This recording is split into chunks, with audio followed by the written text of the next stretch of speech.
Amados hermanos en Cristo, hoy llegamos a la última de las 9 bienaventuranzas. La semana pasada hablamos de aquellos que son bienaventurados porque han sido perseguidos por causa de la justicia, cuando procura vivir de acuerdo con la palabra de Dios, es decir, conforme a la justicia de Dios. Es más que probable que enfrente oposición, acoso y críticas. Sin embargo, a través de esa dificultad, su fe crecerá y se santificará, y en esa misma medida llegará a la mejor morada en el cielo. Cuando, por medio de esa adversidad, llegue a ser más completo en espíritu y viva como sal y luz del mundo, las críticas y oposición de los demás comenzarán a disiparse. Aquellos familiares que antes lo criticaban por no asistir a sus reuniones los domingos, ahora por consideración a usted, las realizarán en otro día. Aún los amigos que antes se burlaban o lo menospreciaban por ir a la iglesia, ahora lo considerarán y valorarán su perseverancia, tenacidad y entereza. Y algunos hasta lo acompañarán al culto. Cuando a pesar de las pruebas vive en la luz de la palabra, el enemigo perderá todo fundamento para atacarlo. No obstante, algunos creyentes cuando enfrentan críticas y oposición por vivir de acuerdo con la verdad y la justicia de Dios, dudan, tropiezan en su vida de fe y se apartan de la iglesia, sienten que vivir conforme a la verdad y a la palabra de Dios es difícil. Como mencioné en el mensaje anterior, aquellos que intentan desacreditarlo o burlarse de usted suelen usar argumentos falaces y engañosos para confundirlo. Afirman conocer a líderes de otras iglesias cristianas que llevan años en la fe y que no son tan exagerados en su vida espiritual. Lo malo es que algunos, al escuchar estos infundios o embustes, comenzarán a dudar y se preguntarán si están siendo exagerados en su vida de fe o si están equivocados. Entonces, al buscar una forma más cómoda de seguir a Cristo, cederán a las corrientes mundanas y poco a poco se irán alejando de Dios. Y es que, ante la prueba y la persecución, se definen dos grupos de personas: los que permanecen fieles a la palabra y a la voluntad de Dios, sin importar las circunstancias, y que al final el mundo los reconocerá y valorará y prosperarán en todo, y los que se apartan de la fe. Sin embargo, no deberá temer las dificultades que enfrenta al seguir la justicia de Dios en su vida, sino considerarlas como pruebas de bendición, que lo purifican y perfeccionan, y superarlas con gozo. Alcanzar plenamente la justicia no significa que toda oposición o adversidad desaparecerá. Como menciona el capítulo 5 de Mateo, existe una persecución que se sufre por causa del Señor, es decir, la persecución que enfrentan los siervos, pastores y servidores del reino de Dios. Cito: Bienaventurados serán cuando los insulten y persigan, y digan todo género de mal contra ustedes falsamente, por causa de mí. Regocíjense y alégrense, porque la recompensa de ustedes en los cielos es grande, porque así persiguieron a los profetas que fueron antes de ustedes.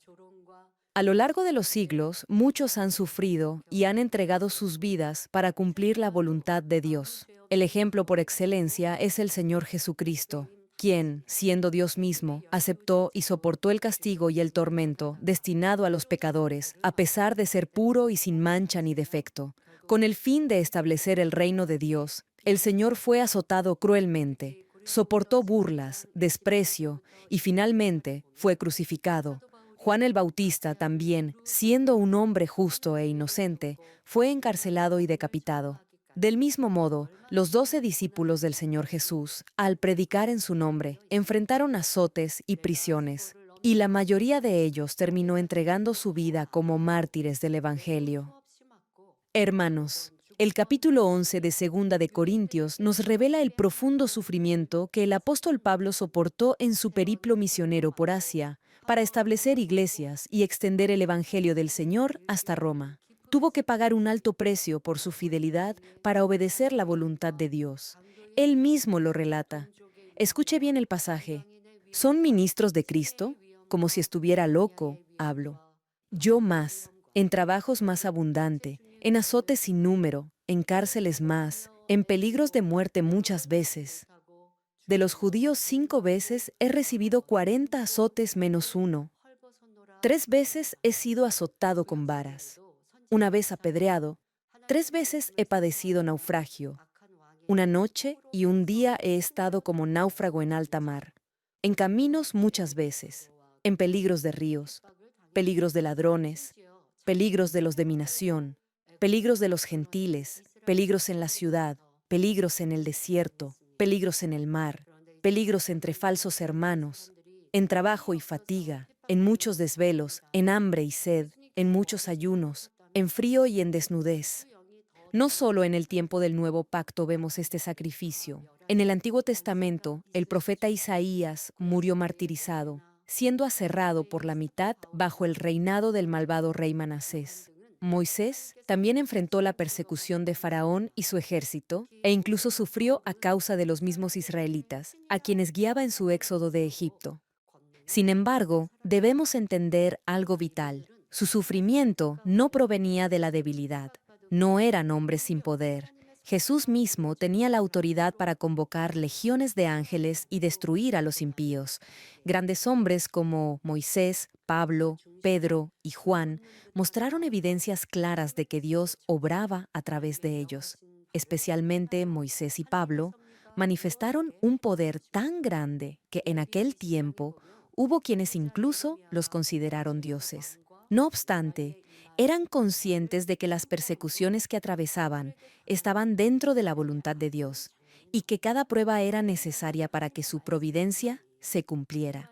Por esa razón, no trataron de prevenirlas ni evitarlas. Al contrario, las sobrellevaron voluntariamente. Con esa pasión en su corazón, proclamaron la voluntad del Señor. Al obedecer lo que Dios les había mandado, se convirtieron en la vía o conducto para que su plan perfecto se cumpliera. En el capítulo 20 de Jeremías, vemos al profeta hablando del sufrimiento que padeció por anunciar el desastre que caería sobre el rey Sedequías y sobre el reino de Judá que estaba sumido en el pecado.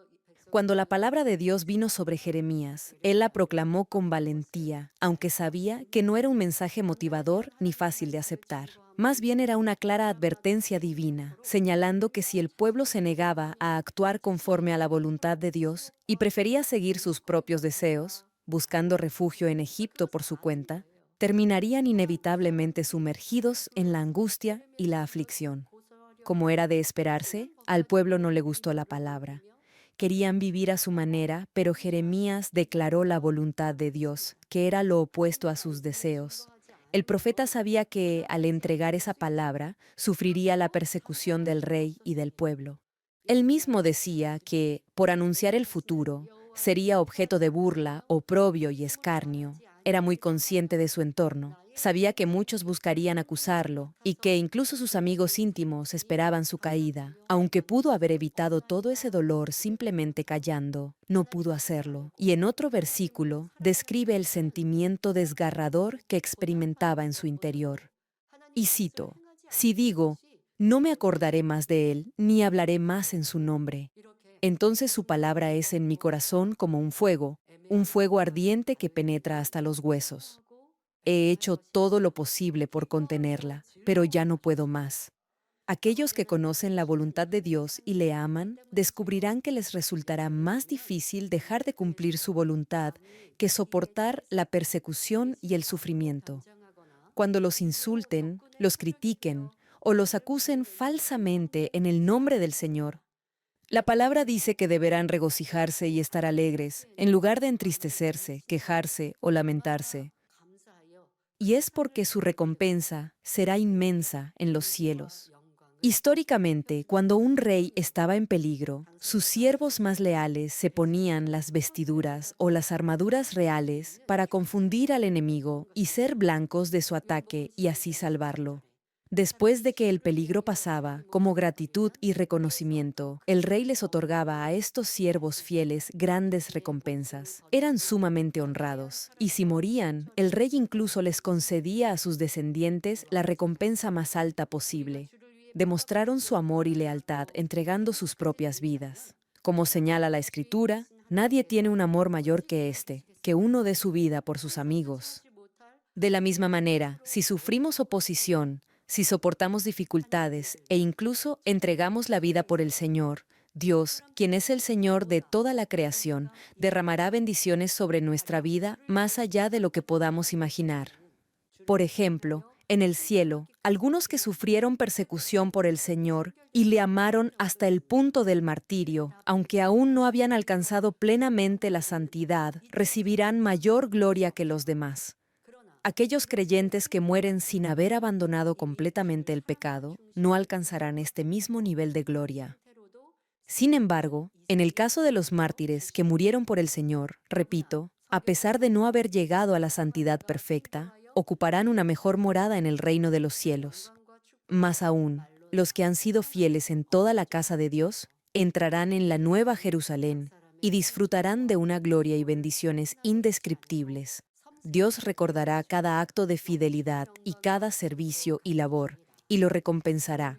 En este punto debemos hacer una importante observación. En este contexto hay una distinción entre los niveles de gloria en el cielo o reinos y la forma en la que el martirio actúa como una llave de gracia para aquellos que amaron a Dios con total sacrificio.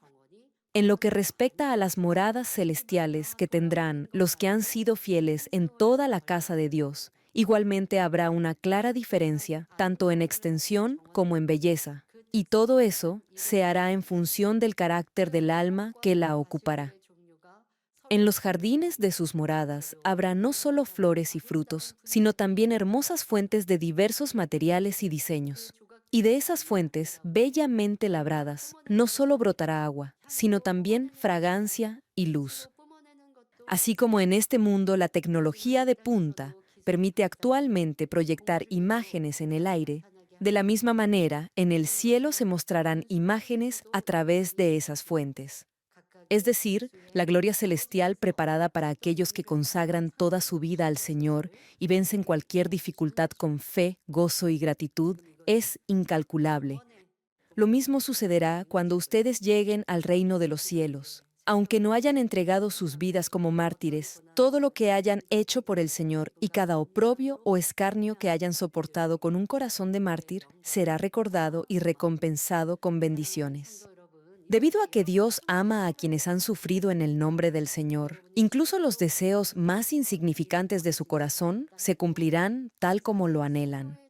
La segunda carta a los Corintios nos dice, porque así como los sufrimientos de Cristo son nuestros en abundancia, así también nuestra consolación es abundante por medio de Cristo. Es decir, Dios consolará a quienes sufren críticas, burlas u oprobio por el Señor, no solo en el cielo, sino también en la tierra. Muchos de ustedes seguramente habrán experimentado esto, cuando se padece injustamente por causa del Señor, pero aún así se regocija y da gracias. Dios mostrará evidencias que estará con usted, cumpliendo los anhelos de su corazón o proveyendo en forma inesperada lo que necesita. A medida que supera las dificultades, su fe se fortalecerá y tendrá poder y autoridad espirituales. Su comunión con Dios se potenciará y se manifestará en un mayor poder. A quien tiene una fe verdadera, no le importará perderlo todo por causa del Señor, incluso si no hallara consuelo en este mundo y solo enfrentara dificultades hasta el día de su muerte, su esperanza permanecería intacta. El capítulo 8 de Romanos lo enfatiza, y cito, pues considero que los sufrimientos de este tiempo presente no son dignos de ser comparados con la gloria que nos ha de ser revelada. Cualquier aflicción que enfrentemos hoy palidece ante la gloria de las recompensas celestiales que vendrán. Al entender esto, encontraremos motivos genuinos para gozarnos, sabiendo que lo mejor está por venir. Esta es la bendición de aquellos que se mantienen firmes al lado de los siervos de Dios en tiempos difíciles. Cuando David pecó contra Dios y fue disciplinado a través de la rebelión de Absalón, Dios no se complació con aquellos que lo traicionaron y se pusieron del lado de los impíos. Los que eran íntegros de corazón sabían que David era un verdadero siervo de Dios. Por eso no dudaron en acompañarlo en sus pruebas, aun arriesgando sus propias vidas. Más tarde, cuando David fue restaurado por el favor divino, ellos también participaron de su bendición y su gloria. Hoy les pregunto, ¿qué habrían hecho de haber sido súbditos de David en aquel entonces? Piense en esto. El rey atravesaba por circunstancias difíciles por haber pecado. Había pecado contra el Señor al tomar a Betsabé y al quitarle la vida a un hombre justo. No obstante, no persistió en el pecado. Cuando el profeta le señaló su falta, David se arrepintió y se convirtió. Desde ese momento vivió una vida íntegra y justa. Sin embargo, después de muchos años, Dios permitió que David enfrentara las consecuencias de sus pecados pasados. Lo hizo para limpiar hasta el último rastro de su maldad. No obstante, como David había alcanzado un mayor nivel de bondad y amor, Dios ya sabía que, aunque lo refinara por el fuego de la prueba, no se rendiría ni volvería al mal, sino que actuaría con mayor bondad y amor. Por eso, permitió esa prueba de fuego. Otros podrían haber pensado que Dios lo había abandonado por lo que hizo en el pasado. Sin embargo, quienes rodeaban a David conocían la vida recta que había llevado después de su arrepentimiento. En ese momento, con el ejército de Absalón persiguiéndolo de cerca, seguir al lado de David significaba arriesgar su propia vida.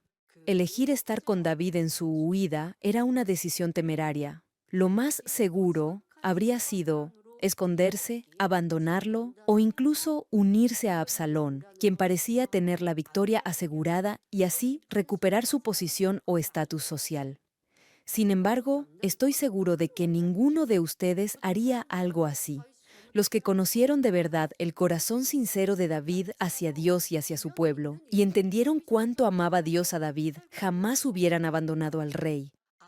Hermanos, debemos tener esta clase de corazón. Cuando un siervo de Dios sufre por causa del Señor, aquellos que comparten ese sufrimiento también compartirán la gloria que vendrá después. Esta es la voluntad y la justicia de Dios.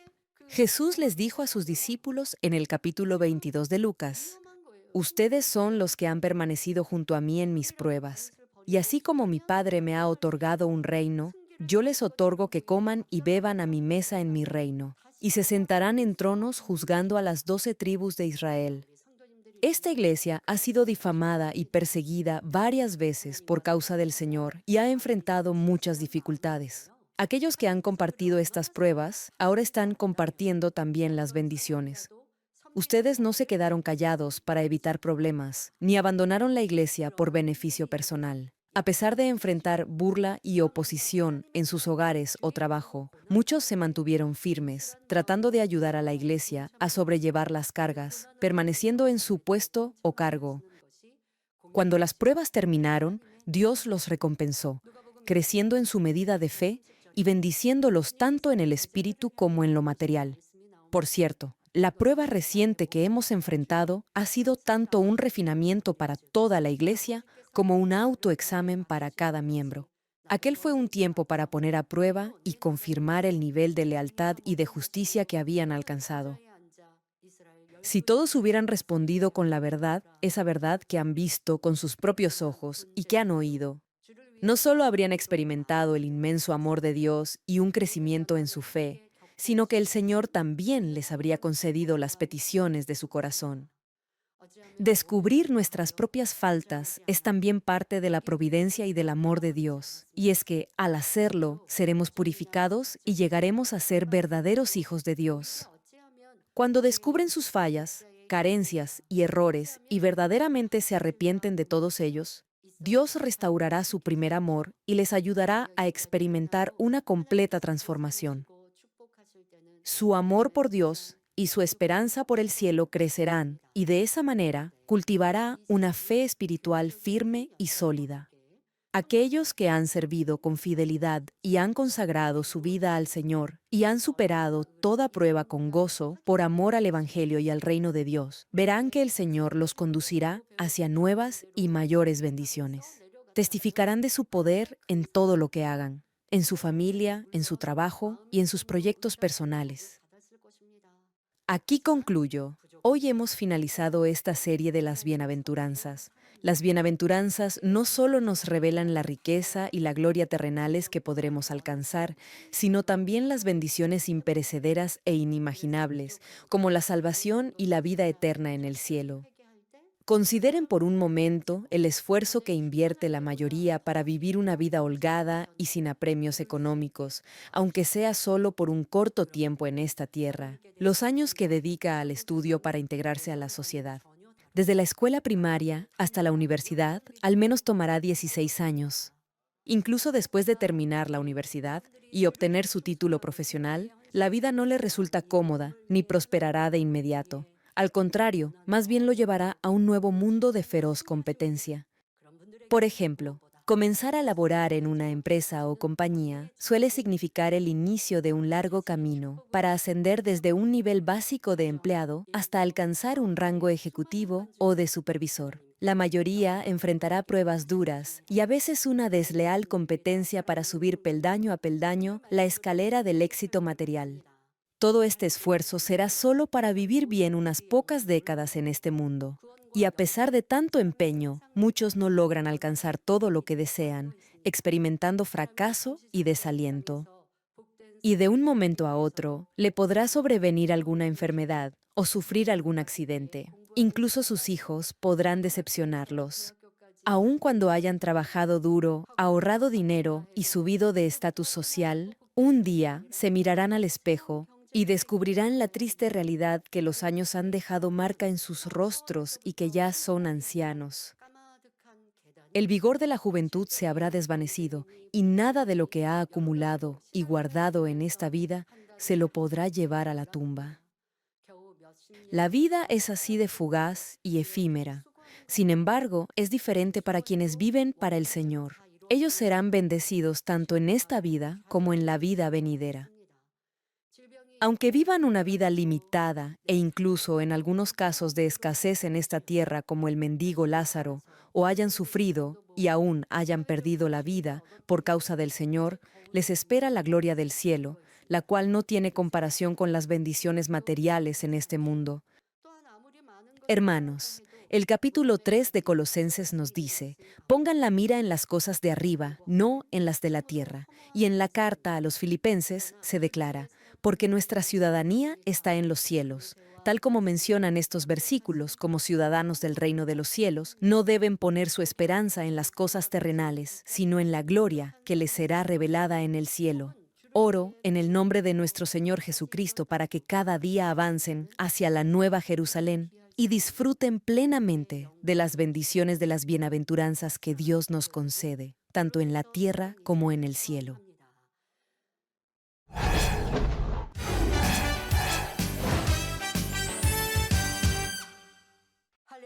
Aleluya, Dios Todopoderoso de amor, pon tu mano sobre todos los que están recibiendo por fe esta oración a través de enlace.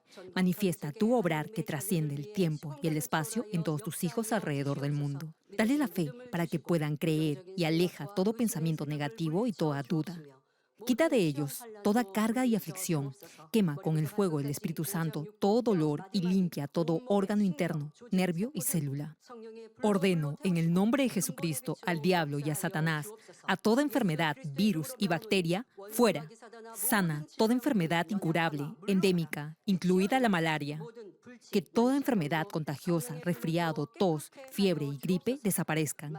Protégelos de toda clase de virus e infecciones. Límpialos de todo tipo de cáncer. Cáncer al estómago, al pulmón, al hígado, cáncer de mama, cáncer al útero, a la próstata, al colon y cáncer de piel. Sana toda otra enfermedad, como el SIDA, leucemia, tiroides, ginecopatía, apoplejía cerebral, presión arterial alta y baja, diabetes, enfermedades cardiovasculares, afecciones de la piel y toda infección. Líbralos de todo tipo de discapacidad motriz, poliomielitis, derrame cerebral, artritis y lumbago. Que toda clase de dolor a la espalda, migraña y neuralgia desaparezcan. Libéralos de toda enfermedad mental, de toda epilepsia, autismo, depresión, trastorno bipolar y neurosis. Que toda parte paralizada recupere su movimiento y que los cojos y tullidos se levanten y caminen. Sana a los que tienen problemas en la vista y en el oído. Que los ciegos vean, los sordos oigan y los mudos hablen. Líbralos de todo tipo de accidente. Restaura todo hueso fracturado. regenera toda parte quemada de su cuerpo, y que la sensación de ardor y de calor desaparezcan, y que no queden cicatrices. Limpia con el fuego del Espíritu Santo a los que son adictos a alguna droga, narcótico o sustancia tóxica.